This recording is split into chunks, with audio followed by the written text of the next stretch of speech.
Olá, o meu nome é Ana Rola, eu sou consultora de gestão há mais de 12 anos e você está prestes a assistir a mais um episódio de Mudar de Vida Se, que é um programa que eu faço em direto na minha página de Facebook às 18h15, onde procuro trazer conteúdo relevante para empresários e empreendedores ou pessoas que estão a pensar em implementar um negócio ou um projeto. Portanto, obrigado por assistir, mantenha-se aí até ao final, mas antes deixe-me indicar-lhe que todos estes episódios ficam disponíveis aqui no meu canal do YouTube.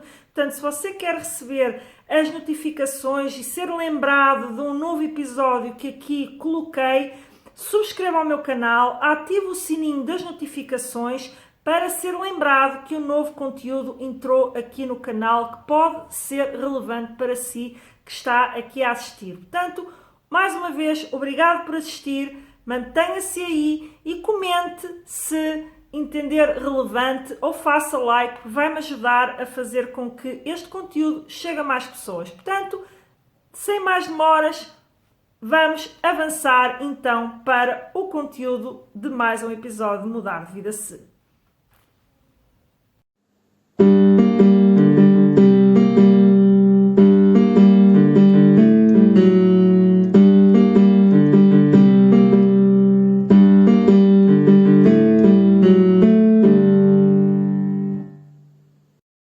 Olá, sejam bem-vindos a mais um episódio de Mudar de Vida Se, hoje aqui dedicado a responder a questões de quem me segue e, portanto, hoje, dando voz, porque o objetivo aqui é sempre tentar chegar o melhor possível, ajudar-vos com aquilo que vocês entendem que é as vossas dúvidas no momento, aquilo que gostariam, às vezes alguma coisa que possa estar aí e vocês gostassem de clarificar e, portanto, dando-vos voz, hoje fiz então esta sessão de perguntas e respostas e é isso que vai presidir hoje aqui a nossa live.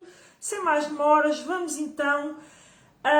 Antes de mais, uma nota, eu quero agradecer muito a quem partilhou as suas questões, porque isso também ajuda naturalmente aqui a que o programa se torne melhor, porque vai naturalmente responder a questões que me são colocadas. Portanto, obrigada por ter partilhado e espero, aliás, vê-lo que esteja em direto. Se não estiver, também ficará disponível em replay. Portanto, vamos então passar para as perguntas, para ter tempo para responder o máximo possível.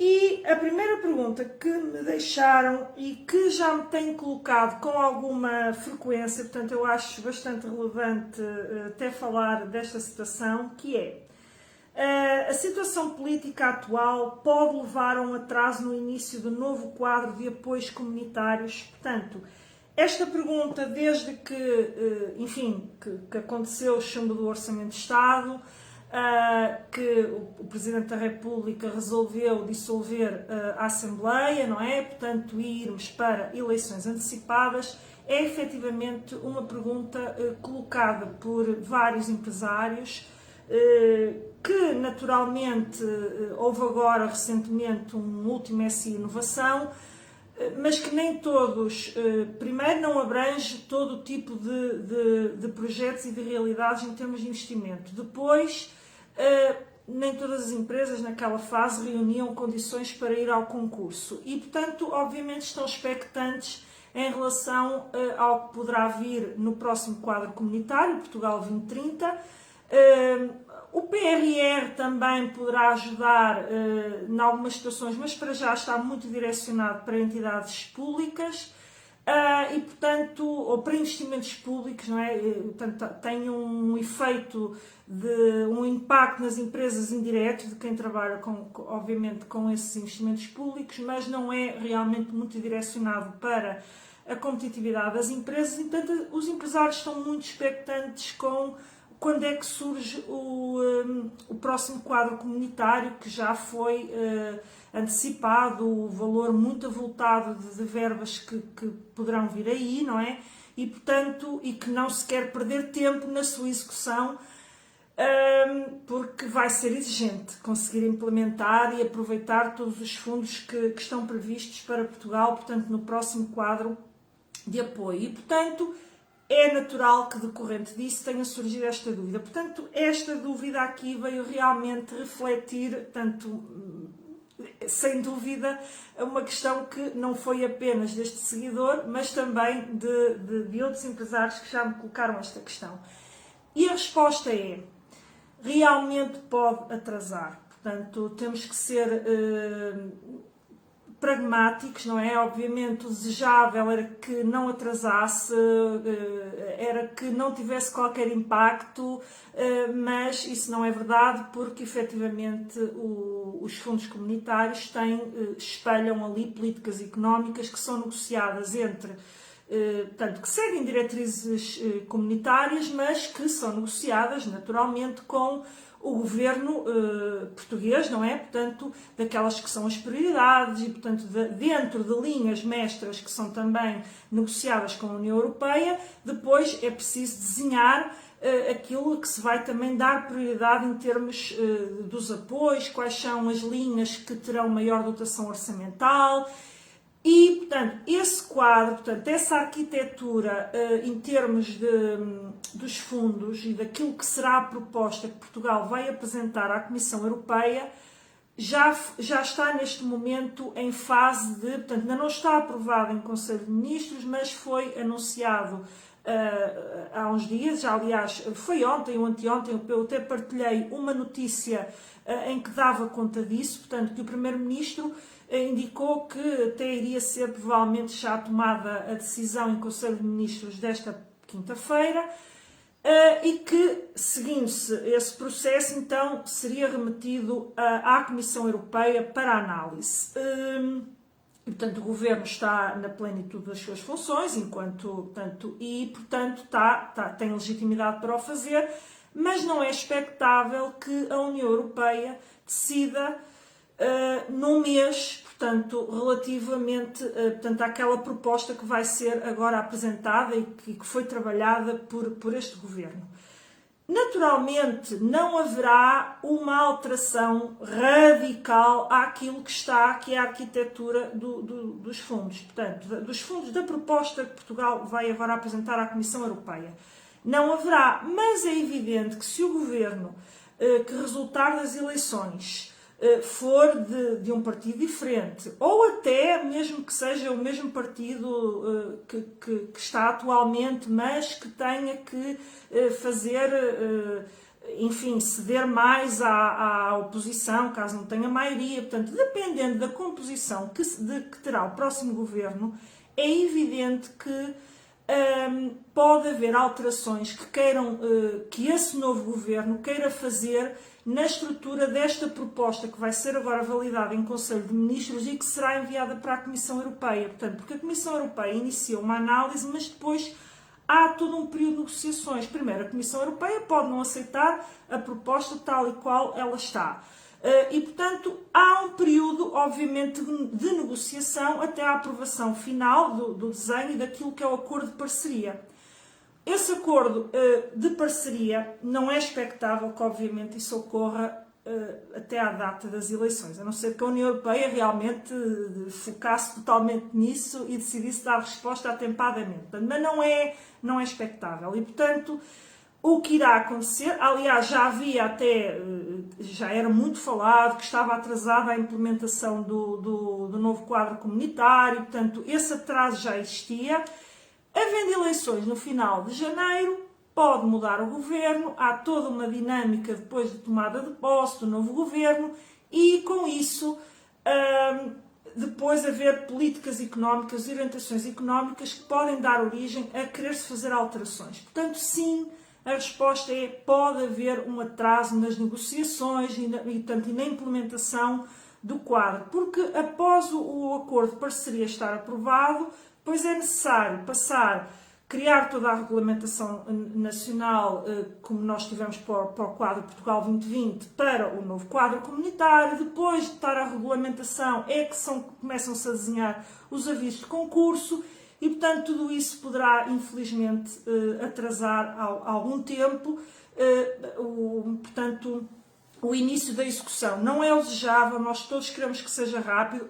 As organizações, as entidades públicas, não é, que naturalmente trabalham estes fundos, e portanto, toda esta legislação, vão continuar a trabalhar, como é óbvio, mas terão que fazer adaptações caso, portanto, haja alterações por via das orientações económicas. Portanto, respondendo à sua pergunta, sim, desde logo a implementação do quadro já estava um pouco atrasada e poderá sofrer um atraso ainda um pouco maior, uma dilatação um pouco maior devido, portanto, agora ao nosso processo de eleições que Portugal vai atravessar. Pronto, mas esperemos que tudo corra bem, que depois se consiga acelerar e até, portanto, recuperar o tempo, entretanto, gasto. Portanto, espero ter, então, respondido à sua questão. Passando agora à segunda questão. Ora, estou aqui a ver, porque como estavam nos stories, portanto estou aqui a ver. Tenho ideias, mas sou muitas vezes travado pelo medo. Que técnicas recomenda para combater? Ora bem, eu não sei se este seguidor me está neste momento a ver, se não estiver depois verá em replay. Pronto, eu penso que ao pôr aqui tenho ideias que ainda não terá dado início a nenhum projeto. Portanto, tenho ideias que gostaria de implementar e, portanto, vou-lhe falar um bocadinho nestes termos, não é? Neste pressuposto. No entanto, mesmo que até já tenha um negócio e queira eventualmente diversificar e tenha ideias para isso, mas tenha algum medo de dar um passo maior do que a perna, porque isso às vezes também acontece em quem tem negócios e pretende, enfim, ou mudar ou diversificar um bocadinho a sua linha em termos de oferta, ou fazer um investimento de mobilização para os mercados internacionais ou alargar para dentro dos mercados internacionais e tem algum receio, algum medo de que o investimento não dê certo, que é legítimo, não é? Porque há sempre, é preciso haver realmente estas decisões serem ponderadas para não se dar um passo maior que a perna, não comprometer a solvabilidade da empresa e, portanto, quer num cenário, quer noutro, portanto, quer esteja mesmo do zero e está a pensar portanto, montar um negócio e está com o receio de dar o pontapé de arranque ou até abandonar uma atividade por conta de outra. E, portanto, em qualquer destes passos, o que é que acontece ali inerente? É realmente nós estamos a sair da nossa zona de conforto, estamos a dar um passo para, de alguma forma, um certo desconhecido, e é natural que surjam, portanto, esses sentimentos de dito medo, não é? Receio, como se quiser usar em termos de nomenclatura.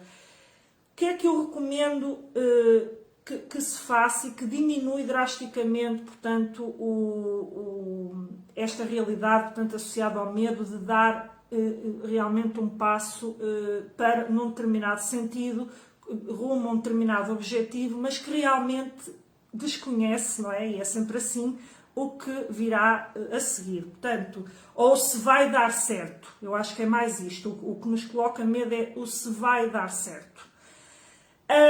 Eu começaria por dizer-lhe o seguinte. É normal ter medo.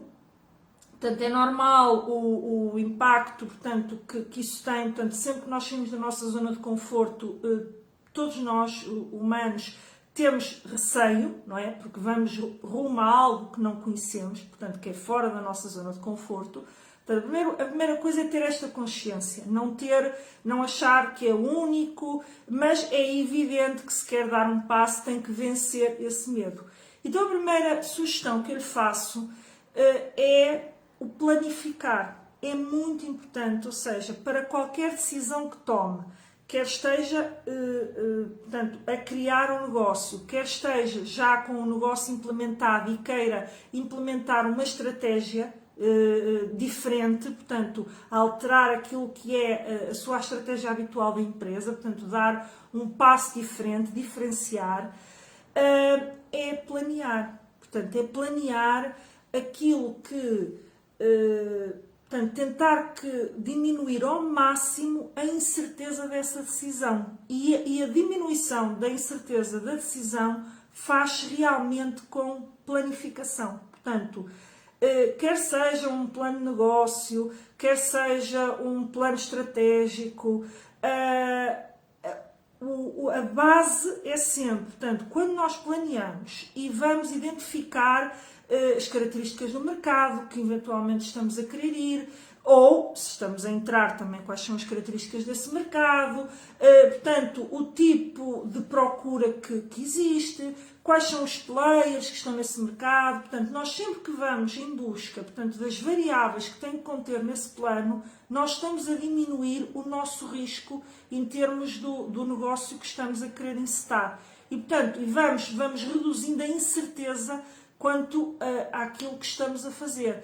Depois também ter, para além de todas estas variáveis relacionadas com o mercado, ver também o que é que os concorrentes estão e que concorrentes é que já estão nesse mercado, para ver qual é o seu posicionamento face à concorrência. É muito importante perceber qual é o seu posicionamento, para ver se o esforço de entrada vai ser muito elevado, se não vai. Mas ao identificar estes vários padrões, e portanto eu hoje não seria, no âmbito daqui de perguntas e respostas, não queria estender muito do que é que tenho que fazer nesse âmbito, mas naturalmente, portanto, em qualquer plano, portanto, há toda a análise do mercado, a análise interna da empresa e do posicionamento que ela tem e que terá, que vão diminuir, portanto, essa incerteza face ao passo que está a dar. Depois, uma outra parte, componente muito importante, é ver o impacto financeiro que isso realmente tem e, portanto, e para isso deve ter um orçamento de qual é o investimento que vai necessitar para fazer essa operação, portanto, elencar tudo devidamente, qual é o impacto financeiro que isso tem nas contas da empresa em termos previsionais, portanto, quer na expectativa de aumento de vendas, mas também do aumento de encargos, e depois deve fazer uma análise. Deve fazer cenários, portanto, deve haver uma cenarização, ou seja, que faça diminuir sempre, o foco tem que ser sempre, eu tenho que diminuir, para eu diminuir o medo de fazer a dita operação, eu tenho que diminuir aquilo que são os fatores de incerteza. E, portanto, tudo que puder fazer para contribuir para isso, está a ajudá-lo, de facto, a dar um passo em frente. E, obviamente, pode ter uma previsão de base e utilizá-la, mas é evidente que se tiver cenários, portanto, o pessimista, o pior cenário que pode acontecer, o otimista, que é o melhor, e aquele que será o mais previsível, mais uma vez está a diminuir a sua incerteza. E, portanto, eu acho que esta é uma orientação, é um pilar base para que quem está nos negócios ou quem está a querer entrar nos negócios realmente consiga diminuir a incerteza e diminuir esse medo próprio de quem está a ter que tomar uma decisão no sentido de algo que é novo para a empresa e que, enfim, gera o medo realmente da situação não dar certo, não funcionar. Portanto, tendo esse cenário, sobretudo se desenhar os tais cenários, o pessimista, é colocar no pessimista o pior que me pode acontecer. Nesse pior, qual era a situação em que o colocaria, caso ainda seja empreendedor, ou empreendedor no sentido de estar a começar um negócio, ou como é que colocaria a sua empresa em termos financeiros e de fragilidade, caso a operação realmente não corresse em termos de vendas como estava à espera. Portanto, esta eu acho que é o pilar base que eu lhe quero aqui deixar. Espero que isso o ajude. E, portanto, isso sim, depois até eventualmente, caso queira, eu não gosto de forçar as pessoas naturalmente a comentar, mas se quiser, comenta ou manda uma mensagem também, dizendo que o ajudei de facto com esta orientação. E, portanto, deixem-me só beber um bocadinho de água.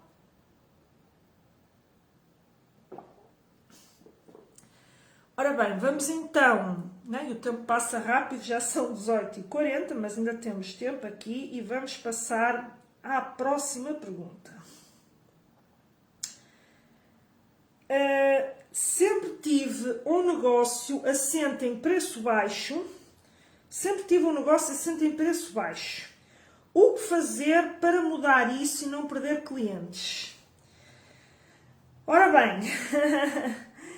Este tema eu até comentei lá nas stories, portanto, este tema por si só daria para uma live e é muito pertinente porque em Portugal, portanto, as atividades económicas, nós ainda temos muitas empresas que vivem neste paradigma do preço baixo, da competitividade por preço e, portanto, esquecendo-se um pouco de que há outras formas de competir e muito mais agregadoras de valor e que podem dar até um maior potencial de crescimento. Portanto, isto é um tema realmente muito pertinente, muito interessante e que até daria realmente para uma live. O que não é o caso, portanto eu hoje vou tentar dar aqui uma resposta, mas conforme deixei nos comentários, lá nos stories, eu até tenho aqui o desafio de trazer isto para um tema mais completo, portanto de uma live até dedicada a esta realidade de quem trabalha nesta base, não é, do preço baixo e portanto tem receio realmente de dar o passo de mudar. Bem, primeira orientação que lhe quero aqui dizer, é muito importante que você hoje trabalha dessa forma, naturalmente tem os seus clientes, tem que manter os seus clientes, é isso que mantém a estrutura e a sua empresa a funcionar e que cobrir os custos que tem e portanto, a primeira coisa que tem que ter em consideração é que obviamente tem que manter para já, portanto, esse mercado, não é? Esse segmento de mercado que lhe está a dar, portanto, rendimento, isto acreditando que a sua tesouraria, portanto, está sólida e que está a conseguir, portanto, resistir e, portanto, e que o seu negócio ainda assim é gerador de lucro e, portanto, que está a funcionar com esta base. Mas e a sua pergunta eu acho que indica isso, indica a vontade já de tentar olhar para uma orientação que muda um pouco isto e faz bem, porque um dos problemas de competitividade das nossas empresas é exatamente esse. Há uma tendência, obviamente, nós estamos no mercado europeu, de não conseguirmos competir com preços como os da China, Bangladesh e, portanto, todos esses mercados. E, portanto, há sempre muita dificuldade de uma empresa continuar a ser competitiva com base no preço baixo, portanto, e cada vez terá maior dificuldade, portanto, há um crescimento dos salários, há um crescimento do salário mínimo e que continuará a ocorrer e é legítimo que ocorra, porque se nós queremos ter uma vida, um padrão de vida europeu, é normal portanto, que esse padrão portanto, também leve atrás o aumento dos salários. E depois, por isso é que as empresas muitas vezes ficam muito aflitas quando há um aumento do salário mínimo nacional. Porquê? Porque aquilo vai implicar um aumento em termos de estrutura de custos da sua empresa que, se a sua base de competitividade for a do preço baixo, muitas vezes realmente não é suportável. Portanto, a orientação que me parece estar aqui na mensagem que quer tentar seguir, que é de eventualmente começar a ter uma oferta de maior valor acrescentado e de preços mais altos, mas naturalmente com a preocupação de não perder os seus clientes. Portanto, eu diria que aqui tem que criar um novo segmento. Portanto, você tem que criar uma nova linha de orientação em termos de orientação estratégica. Portanto, você continua a trabalhar a orientação estratégica que tem para o mercado, para o segmento de mercado que já tem, mas vai ter que criar uma oferta para outro segmento de mercado de maior valor acrescentado e, quem sabe, até os seus clientes atuais não vão até preferir essa nova oferta que vai apresentar. O que é importante que exista? Obviamente, vender rigorosamente o mesmo por um preço mais alto é natural que a sua clientela estranhe. Portanto, porque, a não ser, portanto, aqueles ajustes de preço normais, fruto da inflação e dos aumentos de salários, e, portanto, que vai sempre havendo ao longo do tempo ajustes nos preços. Mas, se a oferta não for melhorada, não for diferenciada, não acrescentar valor face à que já tem, é evidente que muitos dos seus clientes podem ir em busca de alguém que continue a oferecer ou ofereça o mesmo padrão de produto ou serviço por o preço que, entretanto, eles estavam a pagar. Portanto, terá dificuldade realmente, com rigorosamente a mesma oferta, a aumentar o preço dela. A não ser que também haja o seguinte fenómeno, que é quando a procura excede claramente a oferta que você tem. Se for esse o caso, então, toca a elevar os preços, porque, não é? Se a oferta, se a procura é muito superior à oferta, então aí pode elevar o preço, que há uns que deixam de fazer parte daquela procura, mas há muitos que ficam e que agradecem. Pronto, mas isso agora depende do posicionamento. Por isso é que eu digo que isto daria para uma live e até muito mais do que uma live, não é? Pronto, mas este é um princípio de base. Portanto, tem que criar um novo segmento, uma nova, portanto, tem que ter uma orientação estratégica para o produto que tem e tem que criar uma linha estratégica para uma nova oferta que vai ter, que tem que ser diferente e ser de valor, portanto, acrescentado face à oferta que tem atualmente. E aí posiciona o seu preço para essa nova realidade. Portanto, esse é uma base muito importante. Outra coisa que também lhe queria deixar aqui como orientação é, normalmente, nos apoios dos fundos comunitários, é muito enfatizado, e bem, porque é um dos pilares de competitividade, que é a diferenciação, portanto, criar a inovação. Portanto, isto há várias formas de dizer, portanto, um pilar fundamental é inovação, diferenciação, portanto, e essa inovação pode ser exatamente, é evidente que o ideal é que seja uma inovação disruptiva, de nível internacional, mas já é aceito que a inovação seja apenas ao nível da empresa. E quando a inovação é apenas ao nível da empresa, que já é aceitável, e poderá ser o seu caso, ou seja, eu quero sair do padrão do preço baixo, quero criar uma oferta de maior valor acrescentado, mas que traga mais competitividade à minha empresa e que não me faça estar nesta luta desenfreada do preço, onde combate com China, Bangladesh, que tem uma estrutura de custos muito mais baixas, não é? E, portanto, esses apoios servem exatamente para isso. E, portanto, aí deve estar, então, atento para, primeiro, desenhar a sua orientação estratégica e a sua linha de orientação e aquilo que quer a estratégia para desenvolver esse novo segmento, não é? Essa nova oferta. E depois, realmente, estar atento àquilo que são os apoios, porque um dos pilares de competitividade que é muito apoiado nos fundos comunitários é exatamente o trazer inovação para a empresa, porque é isso que vai fazer com que a empresa se torne mais competitiva. Portanto, espero que com estas duas orientações também ter dado aqui pelo menos uma noção daquilo que pode desde já começar a fazer, mas como eu disse, isto é um tema vasto e que implica aqui muitas variáveis. Neste momento você poderá estar com a tesouraria muito estrangulada devido a esse combate pelo preço baixo e, portanto, aqui queria deixar estas orientações e, como lhe disse, talvez traga isto num tema de uma próxima live, porque é realmente um tema muito relevante e muito comum ainda ao nível da competitividade das nossas empresas. Portanto, agradeço muito a pergunta, porque também com isso não só vai ajudar a si, mas outras pessoas que aqui me seguem. Portanto, mais um bocadinho, tenho que beber água. Hoje estou a ficar com a garganta seca. Ora bem, e portanto, ainda temos tempo. Vamos a isso, vamos a isso. Ok, pronto. E a pergunta seguinte que me deixaram, portanto, ainda não deixaram em nenhuma indireto, isto está tudo bem. E portanto, estamos aqui. Por ver. Ok, pensei que estava a ler a mesma pergunta. Não. Por vezes vejo-me barrado nos meus projetos por falta de apoios.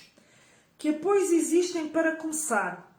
Portanto, aqui, claramente, é alguém que está a começar o seu negócio. Pronto. Portanto, ou que está a pensar começar ou que arrancou recentemente. Ora bem, caríssimo seguidor que deixou esta pergunta, o que é que eu lhe quero indicar?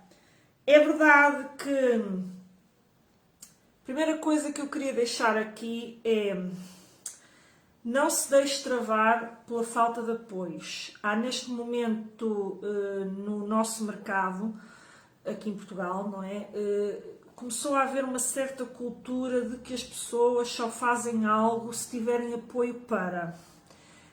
E isso é altamente perigoso, porque, aliás, há quem fale, evidente que eu não concordo também com essa linguagem abusiva que se utiliza, da subsídio-dependência, porque tem havido realmente projetos interessantíssimos, têm alavancado muito a competitividade das nossas empresas e, portanto, tem ajudado a crescer, a dinamizar, a mudar muito a cultura empresarial e aquilo que é realmente a visão das nossas empresas e dos nossos produtos no mercado internacional. Portanto, não concordo com isso de que há só aquela coisa do ir aos fundos e tudo se mantém na mesma. Portanto, não concordo com isso. Portanto, a nossa competitividade claramente tem vindo a crescer. Poderia crescer mais rápido? Sim. Portanto, isto agora é discutível, mas portanto, isso tem acontecido. Mas há também, é verdade, que há também este perigozinho de que as pessoas se habituaram a que só implementam um projeto, um determinado projeto, que tem impacto sobretudo para a sua vida e, portanto, eu acho que as pessoas têm que pensar um pouco nisto, se tiverem apoios para começar. Portanto, eu deixaria desde esta nota prévia, porque não se deixe travar por não existir eventualmente um apoio que seja ajustado à sua realidade. Há muitas soluções de financiamento no mercado, umas mais difíceis de obter do que outras.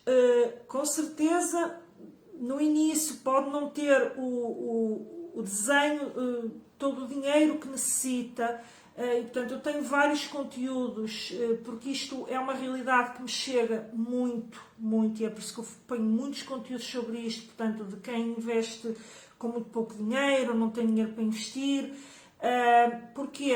Porque é a realidade de muitos empreendedores, portanto, que querem criar um negócio próprio, sair até da sua atividade por conta de outrem, mas que não têm capital, porque enfim, porque não têm, não é? Porque o seu salário também nunca foi nenhuma maravilha e, portanto, e têm este dilema e vivem este dilema interno e, portanto, eu faço uns conteúdos para isso exatamente por isso, porque não se deixe travar pelo facto de não haver no momento um apoio a fundo perdido, que normalmente é isso que as pessoas procuram, porque a verdade é que há apoios indiretos através de linhas de crédito que dão na mesma um suporte financeiro, só que muitas vezes não há ali aquela história do fundo perdido, não é? De dinheiro que lhe é dado. E, portanto, mas o que lhe interessa a si é ter alguém que o apoie a dar o pontapé de arranque e a ter o dinheiro para pôr o projeto em marcha. Portanto, e eu deixo sempre esta nota prévia. Mas agora, direcionando com objetividade à sua pergunta, se há apoios para isso neste momento, o que é que eu diria? A fundo perdido, portanto, os tais apoios de fundos comunitários a fundo perdido para essa realidade, não. Neste momento não há, portanto, estão encerrados, exceto a linha de apoio à qualificação da oferta turística, mas que não é uma linha, e eu já vou tentar, para já tem que ser um projeto na área de turismo, o projeto que quer iniciar, e pode não ser, portanto, naturalmente a sua pergunta não especificava e está tudo bem. Mas, portanto, por isso é que eu estou a dizer isso. Portanto, o fundo perdido não é imediato. Poderá vir a ser após a execução e no pós-projeto, portanto, 3 anos, não é? Após o arranque do projeto, mediante o cumprimento de determinadas metas, uma pequena parte pode se transformar em fundo perdido. Mas aqui o racional claramente não pode ser o de eu vou investir porque tenho fundo perdido. Vou também dizer outra coisa. Mesmo quando há esse tipo de apoios, é muito importante que o empreendedor tenha noção de que isto é um esforço coletivo. O fundo serve apenas para lhe dar uma alavancagem. Portanto, nada é dado assim, olha, pego lá, se o projeto não der certo, que se lixa, é fundo perdido. Não. É outra noção que muitas vezes quem me pergunta e quem, portanto, procura este tipo de apoios, acha que o risco está totalmente a zero, porque eu tive um apoio a fundo perdido, se o negócio não der certo, eu fecho as portas e está tudo bem. E não é assim. A dinâmica dos fundos comunitários não é assim. Portanto, é preciso também ter esse cuidado. Portanto, mas a título realmente fundo perdido, aquilo que são os sistemas de incentivos que nós vemos ao empreendedorismo, à criação de atividades económicas, neste momento está encerrado. Portanto, se logo na primeira pergunta que eu respondi nesta live, em que falo do atraso, não é, da implementação do próximo quadro comunitário, aqui cruza com isto. Portanto, para essa matriz, se calhar tem que se aguardar um pouco o que vai acontecer nos próximos concursos do próximo quadro comunitário. Mas, no entanto, existem linhas muito interessantes, linhas de crédito, muito interessantes para quem está a arrancar. Se estiver numa situação, portanto, há uma série de linhas que são disponibilizadas pelo IFP, obviamente que são para pessoas que estão desempregadas, que querem criar o seu negócio, ou até, portanto, eles agora introduziram, no caso da linha Investe Mais, por exemplo, introduziram a particularidade para quem está a trabalhar, portanto, tem uma atividade independente e quer, portanto, mas no último ano, portanto, no último ano que passou, nos 12 meses anteriores à apresentação do seu plano, o seu rendimento médio mensal foi inferior ao salário mínimo nacional. Portanto, quando isso acontece, eles estão a permitir, portanto, trabalhadores independentes que apresentam esta realidade, eles estão a permitir que também recorram à linha de crédito do Investe Mais. Portanto, eu hoje não vou estar aqui a pormenorizar todas as linhas que o IFP tem. Aqui o que lhe estou a procurar passar é que sim, há essas linhas dentro do IFP. Portanto, essa Investe Mais, portanto, depois também penso que a Microinvest, portanto, eles depois têm lá realmente elencado. Também tem, por exemplo, para quem está desempregado, mesmo, não é, e quer desempregado a usufruir de subsídio de desemprego. Há uma linha que lhe permite pedir a antecipação do subsídio de desemprego. Obviamente tem que cumprir uma série de requisitos que depois o IFP vai exigir, e a Segurança Social, não é? Porque tem que haver ali uma salvaguarda, como eu disse, isto não é dado assim de mão beijada, não é? Portanto, tem que haver ali digamos, um compromisso, não é? Portanto, isto é analisado, escrutinado. Mas, portanto, o IFP tem linhas para essa realidade. Pessoas que estão desempregadas e aquela realidade que eu elenquei relativa aos trabalhadores independentes. Depois, para quem está no turismo, também há a tal linha de apoio à qualificação da oferta turística. Que essa sim poderá ter ali um prémio no final, que uma tranchezinha possa transformar em fundo perdido. Mas é só no final, portanto, até ao final, até ao cumprimento daquelas metas, é um financiamento normal. Portanto, agora, qual é a grande vantagem? É por isso que eu digo que há muitas formas de financiar a operação, e muitas vezes os empreendedores fecham-se um pouco para isto. Qual é a grande vantagem destas linhas? E depois há outras linhas de crédito, portanto, normalmente os bancos também têm isso nos seus sites, os bancos aderentes a estas linhas de crédito. Qual é a grande vantagem destas linhas de crédito? Elas têm, por norma, desde as do IFP, mas também a do turismo, não é? E depois, dependendo da linha e da vocação da linha, uma parte dos juros podem ser ou contratados entre o banco e o Estado, ou não, nem sequer ter juros, ou ter juros bonificados. Portanto, há sempre vantagens nessas linhas de crédito que são apoiadas pelo Estado, do ponto de vista do juro, dos prazos de carência, portanto, daquele prazo que decorre entre o financiamento e quando se começa a reembolsar, Normalmente são linhas que, tendo o apoio do Estado, a garantia que é prestada pelas sociedades de garantia mútua também é suportada em parte ou na totalidade pelo Estado, portanto, pelo organismo que está a financiar aquela operação.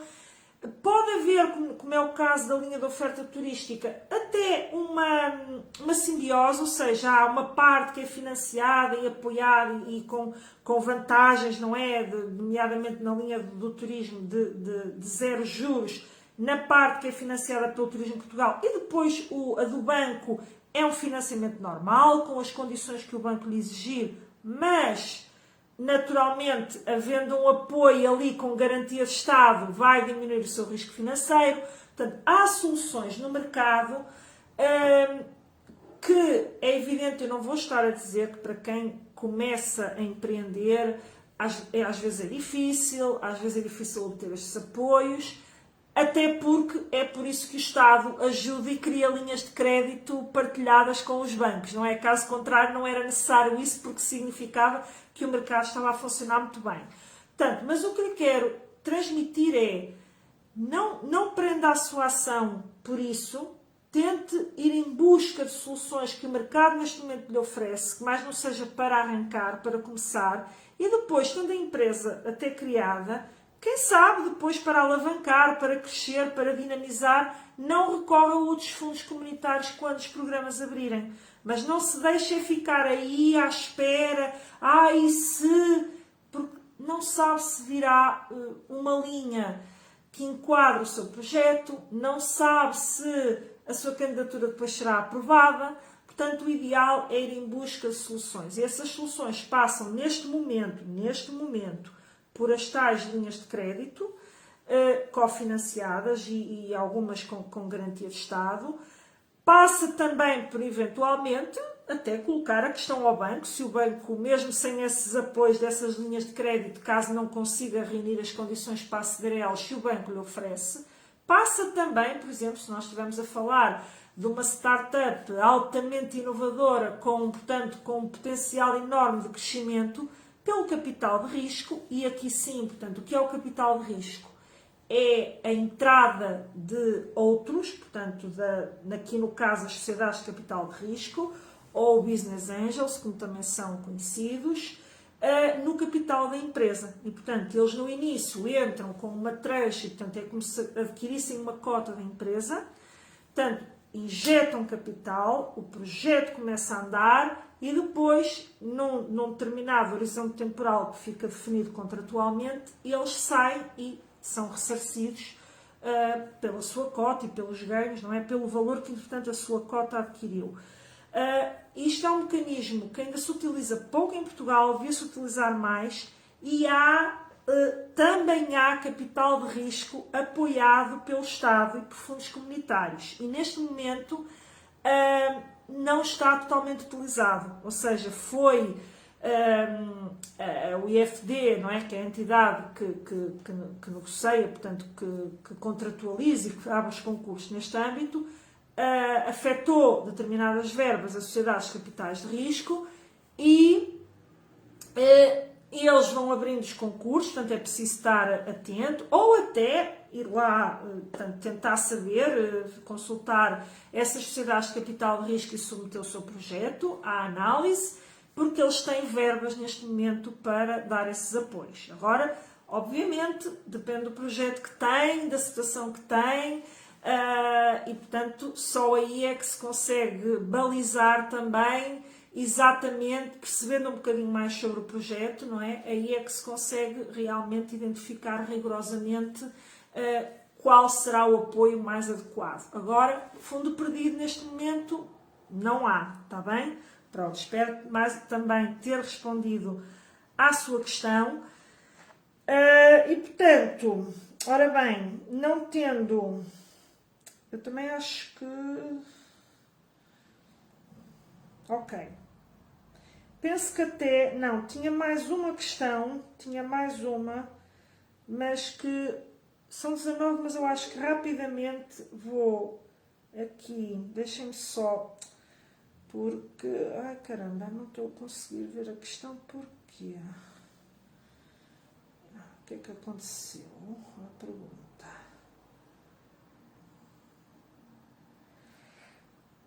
Pronto, mas eu lembro-me assim, mais ou menos, não estou a conseguir ver a questão, mas eu lembro-me assim, mais ou menos, que era uma questão relacionada, mais uma vez, com os receios. Como vencer os meus receios. Portanto, a questão era assim. A questão como foi colocada é vaga, portanto, depende do receio que está a sentir, portanto, aí importava fazer aí um trabalho, um bocadinho de mentoria também, é algo que eu sugiro, e eu faço muito esse tipo de processos com empreendedores e jovens empreendedores, sobretudo jovens empreendedores que ainda também não conhecem bem o mercado e etc. Pronto, podemos ter que trabalhar aí uma série de crenças, não é? Limitantes em relação àquilo que é o mundo dos negócios, e portanto recomendo realmente esse tipo de processos. Se, enfim, for medo de avançar ou medo de implementar, portanto, como um seguidor, já falei hoje aqui de uma questão relacionada com isso, portanto, do medo, aí também já deixei ali algumas orientações, mas realmente, pronto, a questão é vaga, não queria deixar de a referir aqui, e portanto é difícil responder aqui muito concretamente, portanto se calhar o que lhe direi poderá entrar em contacto comigo, eventualmente, se estiver interessado até em saber como é que funcionam esses processos de mentoria, em que, obviamente, terei que ver qual é o perfil e se está preparado para avançar ou não, mas dentro disso também é muito trabalhado com pessoas que nunca estiveram no mundo dos negócios e que estão a criar um negócio de zero. É uma área que é muito trabalhada nesses processos de mentoria, portanto, que neste momento faço de 1 para 1, portanto, individuais, não é? Portanto, não são, há também processos de mentoria coletiva e eu estou neste momento a desenvolver um programa nesse sentido, mas para já, portanto, trabalho com... não estou a dizer que tem que me contactar ou que tem que avançar, nada disso. Estou apenas a dizer que talvez a forma genérica como foi apresentada a pergunta dos receios, eu acho que pode haver aí, muitas vezes nós fomos formatados pela escola, pelos nossos pais, pronto, pelo mundo que nos envolve, não é? Que nos rodeia, que fomos formatados para que nós estudamos, tiramos um curso, temos que ir trabalhar, não é, para arranjar um bom emprego, com um bom salário, de preferência com um contrato perpétuo, não é, ou sem termo, não é perpétuo, não é? Mas o sem termo. E há muito, a nossa sociedade, a nossa escola, infelizmente, está muito pouco formatada para formar empreendedores. Também falta disso em Portugal, portanto, criar o espírito empreendedor, do risco, do arriscar, de pôr as suas ideias no terreno, levar para a frente. Não, a escola é muito direcionada para nos levar para o trabalhar por conta de outro, em ser muito eficiente, muito bom na área para que me formei, pronto, e não forma empreendedores. E, portanto, daí muitas vezes surgirem estes receios. Portanto, deixo-lhe esta dica, se quiser entrar mensagem direta comigo, sinta-se à vontade, se não, também não o fizer, está tudo bem, portanto, não tem que sentir que não há um momento, está tudo bem. Também se entrar em contacto é sempre sem qualquer compromisso, está tudo bem, mas pronto, a questão é vaga, mas vejo que pela questão que pode haver aí, portanto, vários receios que está aí a bloqueá-lo de alguma forma. Portanto, deixo esta orientação. E com isto, portanto, não houve aqui perguntas em direto, não há problema nenhum, portanto, respondi a todas as questões que me deixaram realmente entre ontem e hoje, e que eu partilhei hoje para que vocês também vissem, não é? Quais eram as perguntas que iam ser respondidas, consegui dar a resposta a todas. Portanto, ainda bem, correu muito bem, mas eu vou continuar... de vez em quando, portanto, vou introduzindo estas sessões de perguntas e respostas que eu acho que são excelentes, não é? Para vocês poderem colocar as vossas dúvidas e verem aqui a vossa questão e o vosso dilema respondido em concreto. Algumas delas, como eu disse, podem dar temas muito interessantes para futuras lives. Portanto, com isto despeço-me. Espero que tenham um resto de semana fantástico, também um bom fim de semana, e na próxima quarta-feira cá nos encontramos para mais um programa aqui em direto na minha página de Facebook. Portanto, tudo de bom, bons negócios e até a próxima quarta-feira.